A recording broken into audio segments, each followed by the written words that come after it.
Bien, el cáncer pulmonar es el tumor más frecuente a nivel mundial, el primero en mortalidad, ya que ya cuando llega con el neumólogo está muy avanzado y no se le puede ofrecer nada al paciente. Como en todos los tumores, cuando se llega al inicio, pues sí se puede ofrecer a nuestro paciente. ¿Por qué? Porque no se manifiesta. Ayer acabamos de ver a un paciente que empezó asintomático, sin comorbilidad, joven, y empezó hace 5 días con dolor torácico. Y resulta que muy probablemente trae un mesotelioma. Entonces estamos en proceso de estudio. Ahora vemos la tomografía. Les pongo ese ejemplo porque ya acuden con uno cuando hay sintomatología y no existe la costumbre de tomarnos una radiografía cada año. Aunque estemos jóvenes, ya me incluyo, ¿verdad? Pero bueno, aunque estemos jóvenes, hay que tomarse una radiografía de tórax cada año, ¿sí? Y nadie lo hace. Entonces, se denomina carcinoma broncogénico, se relaciona más al tabaco activo que pasivo. También los que tienen tabaquismo pasivo pueden desarrollar cáncer y se relaciona a las exposiciones de asbesto, el que les acabo de mencionar, mesotelioma se asocia más a la exposición de asbesto, níquel, uranio o radón doméstico.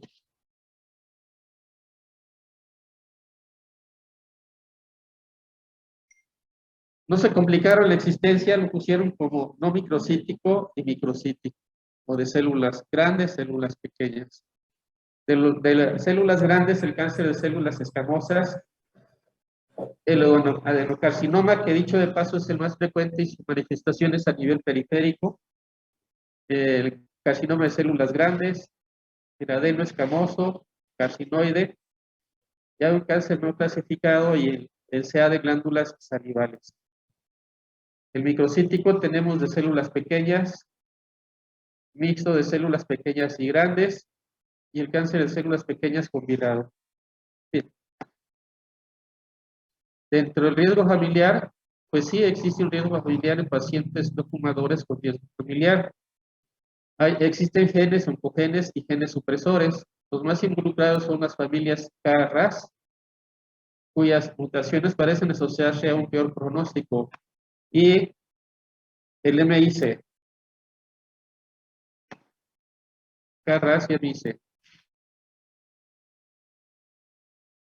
De los síntomas, los sintomáticos en el momento del diagnóstico, ven una muy pequeña proporción de los pacientes acuden sin sintomatología, que es el 5%, el otro 95% ya llegan con sintomatología.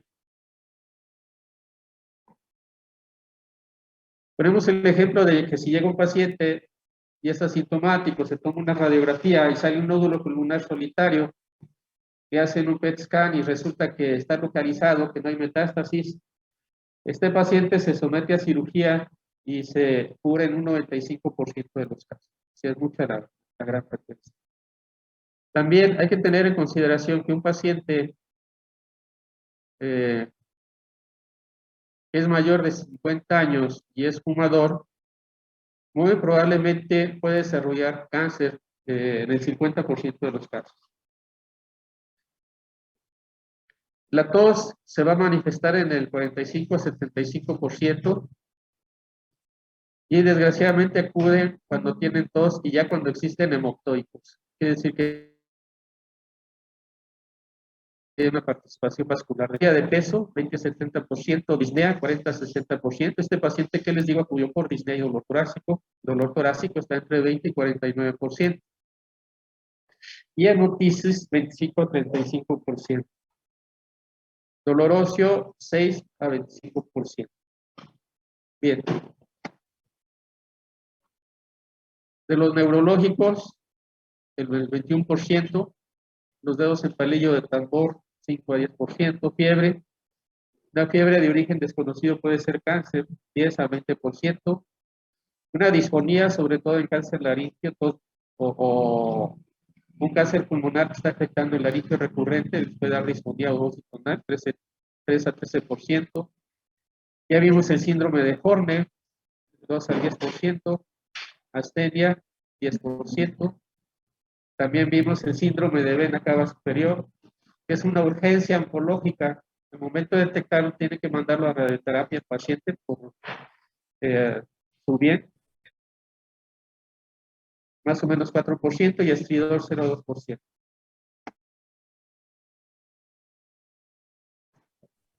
Tenemos que el 10% serían cerebrales y se va a manifestar por cefalea, náusea, vómitos, déficit neurológico.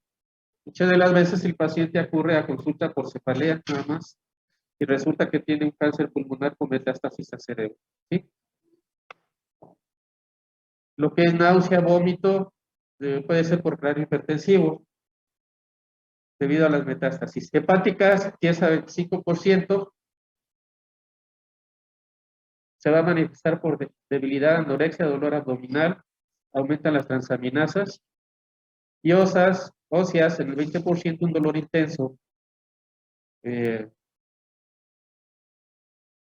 hipercalcemia, y se incrementa la fosfatasa alcalina. Ya vimos todo esto que estamos mencionando de los síntomas paraneoclásicos. En el 10% se encuentran de los cánceres, más en el microcítico. Anorexia, pérdida de peso, hay una hipercalcemia no explicable, no metastásica, anemia, tromboflebitis y acrofagias.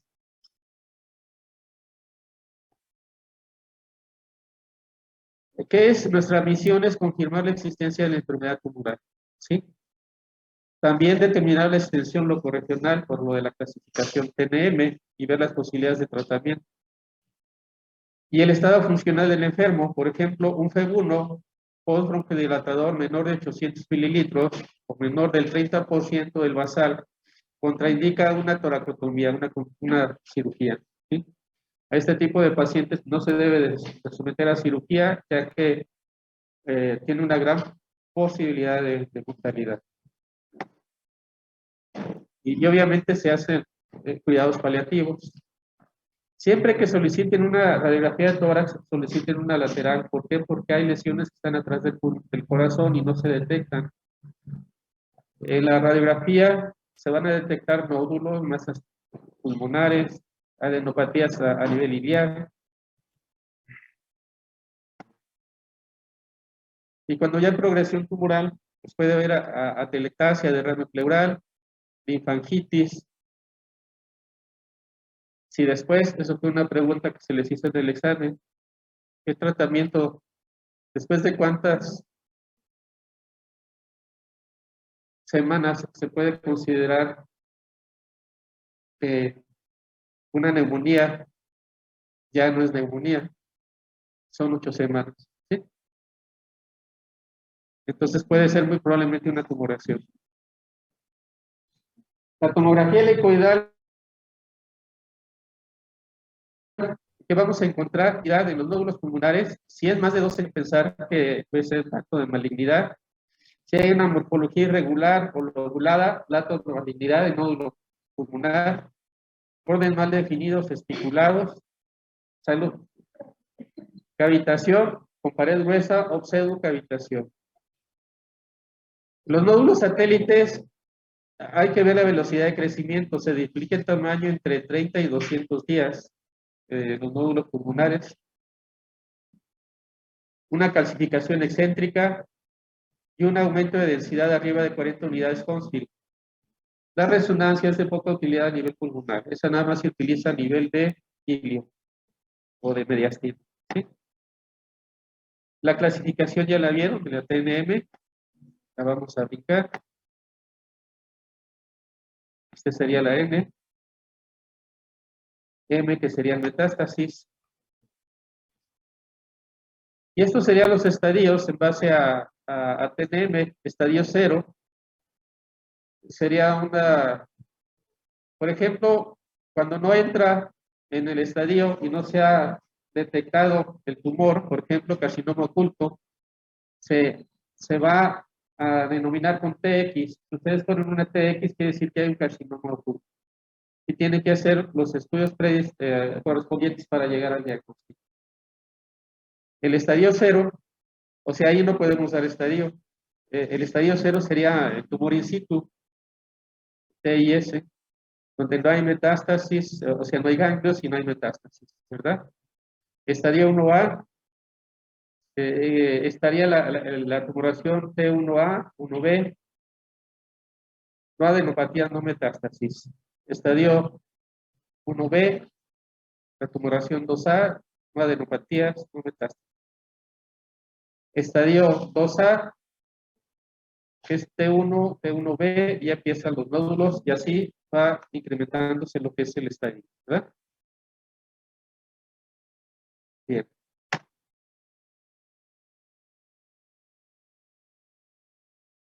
Son los estadios también. El tratamiento del nodo microcítico, por ejemplo, los estadios 1 y 2, suele ser quirúrgico el tratamiento. Si el paciente tiene preoperatorios normales y está en buenas condiciones, se hace una lobectomía con linfadenectomía mediastínica sistémica y se da quimioterapia adyuvante con cisplatino y otra droga que sería en el estadio 1B2 y 3A.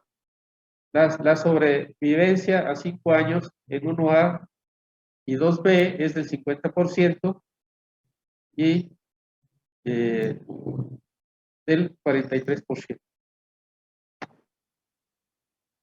De los medicamentos que se utilizan es cisplatino, carboplatino, vinorelina, gemcitabina, plaquitaxel, docetaxel. Y actualmente existen los anticuerpos monoclonales. Los anticuerpos monoclonales se emplean y no tienen los efectos tóxicos de los quimioterápicos y dan una buena sobrevida a 2 años. Como ven, no existe un tratamiento curativo ya cuando está avanzado el cáncer. Están de los anticuerpos monoclonales, son los inhibidores de EGFR, que sería el del factor del crecimiento epidérmico, y es el erlotinib, gefitinib y cefuximab. Siempre que se hace una biopsia tiene que mandarse una buena cantidad de tejido para hacer los estudios y checar lo de los inhibidores de EGFR. El bevacizumab, el factor de crecimiento vascular, BGF, y quizotinib, inhibidor de ALK. Son medicamentos que tienen buenos prospectos en cuanto al manejo del cáncer. En resumidas cuentas, necesitamos siempre estar alertas y tener en nuestra mente que todo paciente puede tener cáncer, ¿sí? Mientras no se demuestre lo contrario. Es aquí como las leyes, ¿verdad? Actualmente estamos viviendo algo así como de la pandemia. Todo paciente tiene COVID mientras no se demuestre lo contrario. Hay que tener ese pensamiento para poder ayudar a nuestros pacientes, ¿sí? Bien, pues gracias. ¿Tienen alguna pregunta sobre cáncer ahorita?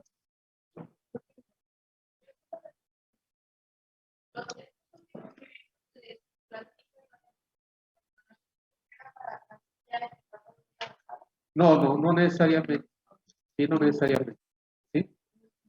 Se prefiere los anticuerpos monoclonales en la gente ya de edad, las personas ancianas, un mayor de 80 años, 70 años, pues como tienen menos efectos secundarios, eh, no, no se incrementa la mortalidad por los quimioterápicos, porque sucede que le iniciamos quimio a un paciente ya de edad y pues que falleció por la quimio, no por el tumor. Y afortunadamente tenemos a este tipo de medicamentos que no tienen tantos efectos secundarios y llevan una calidad de vida mejor. Lo que estamos buscando en este tipo de ciclos es la calidad de vida. Obviamente, hablando de un estadio 1, 2, pues necesitamos pensar en lo que es una cirugía y puede curarse con la cirugía, ¿sí? Ese porcentaje de sobrevida a 5 años que les dije de 50% es en promedio, pero dentro de esos que se operaron están los que se aliviaron, ¿sí? No sé si les platiqué de un paciente de un timoma en la clase, ¿no?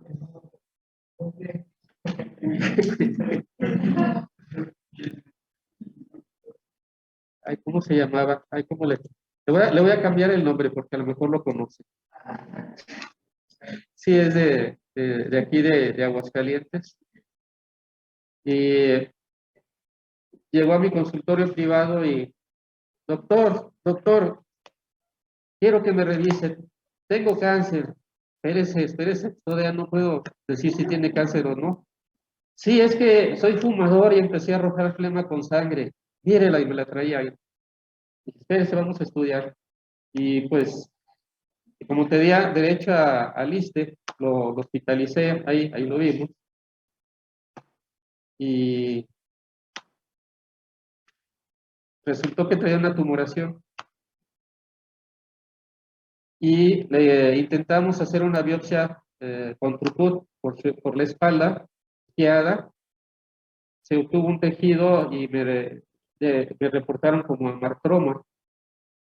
Pero resulta de que al día siguiente que tomamos la radiografía de control, habíamos provocado un neumotórax. Lo que decidimos fue poner una sonda endotorácica y no reexpandió el pulmón. Decidimos someterlo a toracotomía y resulta, es más, antes de someterlo a toracotomía, el paciente nos dijo que ya lo diéramos de alta, que quería irse a morir a su casa. Y dije, oiga, pero si todavía no sabemos qué tiene, ya lo convencimos y entró a cirugía. Se hizo una biopsia transoperatoria y nos dice el patólogo, pues es un timoma maligno en medio de la cirugía. Y el manejo del timoma maligno era la resección tumoral. No se pudo hacer la resección porque estaba pegado al corazón. Entonces, si hacemos la resección, nos traíamos parte del corazón y podía fallecer el paciente. Se decide su traslado a Zapopan, que es el hospital del tercer nivel del ISSSTE, para tratamiento, ya sea quimio, radio. Y se le plantea a él la situación y le decimos, que usted tiene un cáncer, pero pues se puede hacer algo, lo vamos a mandar a Guadalajara. Dice, no, mándeme a mi casa a morir. Ya traía el pensamiento y mande, Inés. Entonces el cirujano que entró conmigo tenía 3 hijos chiquititos, se los llevó allí el cuarto. Mira, si no quieres irte tú, por ellos sí, ellos necesitan su papá. Y fue la forma en que se le convenció. Y se fue a Guadalajara. Ya perdimos el rastro de este señor Pedro. Y una vez saliendo del ISSSTE, ya como 7 meses, 8 meses después de que lo habíamos dado de alta, atrás de mí iba un bochito así todos destartalados. Me cambiaba de carril y se cambiaba de carril. Y válgame, me volví a cambiar de carril. Dije, no, pues me voy a mi consultorio. Voy a mi consultorio y va atrás de mí. Dije, no, ya valió. Se estaciona atrás de mí y no me dio chance ni de bajarme. Se colgó en la puerta. ¡Doctor, doctor! Ah, caray, un señor pelón y yo pues no lo conocía. Dice, soy Pedro, soy Pedro. Sí, se acuerda que me mandó a Guadalajara. Dice, ya me curé, ya me curé. Iba bien feliz él. Y dice, sí, mire, me tuvieron ahí 6 meses y me dieron cisplatino durante esos 6 meses. Se reexpandió el pulmón, desapareció el tumor. Y me platicó, dice, pues ahí me estimaban mucho, dice, el personal, como no había ese antineoplásico en el stock, hicieron cooperacha en el hospital para pagarle su tratamiento. El mismo personal, más el oncólogo, daba su cheque así como le llegaba para su quimio. Y se curó, para que sepa que así se cura las personas. Después lo vi con una metástasis en cuello, le dieron radioterapia y desapareció. Le hice broncoscopia para ver si había recidiva, no no había recibido. De esto ya pasaron más de 15 años y él está curado, él está feliz. Es un ejemplo de que sí se puede curar y de que nunca hay que decir que no, ¿verdad? Si les ofrecen una oportunidad, adelante, ¿sí? Y eso es en todos los aspectos de la vida, no hay que ser negativo.